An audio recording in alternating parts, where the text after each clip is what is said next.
not changing for other people. That's not the point.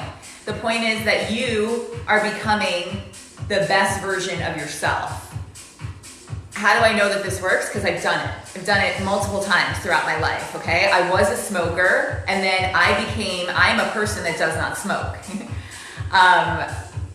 I used to be much heavier, right? And then I became the person that puts health and fitness as a priority. So the first initial step is you have to break out of the old you and start to step into that new identity. But it's not an overnight thing. And here's the catch. People may not like it. And this is where a lot of people struggle, okay? There is, and I don't want to knock it, I don't want to bring negativity into the discussion, but this is the reality of it, is that as you progress, as you get better, as you improve your health and wellness and fitness, as you step out of the old patterns, there are going to be people that don't like it.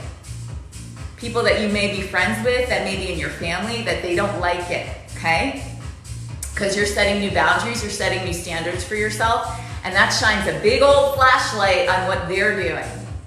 So you have to be mentally prepared for that. And here's the magic word, okay? Boundaries. Boundaries. So when you're stepping into a social situation, and say there's like a lot of pastries, cakes, and whatever around, and you've declared to yourself, I am someone who doesn't eat sugar. If I walk into that social situation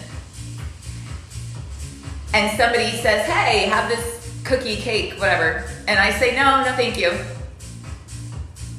And then they give me like a look or like, oh, you can have just one, or they do something like that, I have a boundary up. Like, I'm not interested in what your opinion is. Okay? Does that make sense? So in order to stay on track in social situations, you have to get really clear about who you are, what you will and won't do, and then you have to be willing to not be liked by everyone. I'm using food as like an example, but really can be anything if you think about it, right? And I see this a lot with people who have gained weight. What they do is they stuff their emotions, and I used to do this.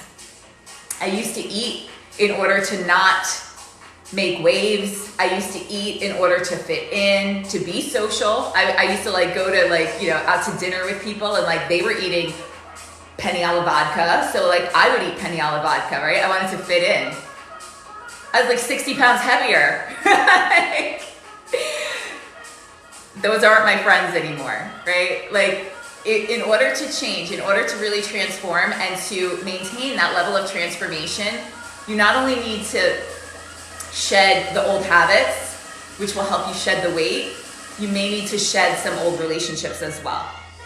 Now that's one extreme example. The other is that you just go to the event, you go late, you leave early, you don't hang out at the cheese dip table, whatever, right? There's so many ways that you can kind of work around it. But if you really struggle with this, I want to let you know that it's an internal thing.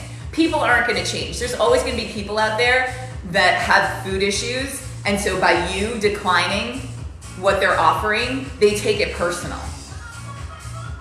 There's always going to be people like that, okay? My approach to that is that's their problem. It's not my problem. I'm going to say no. I'm not going to ingest something into my body if I don't want to please you.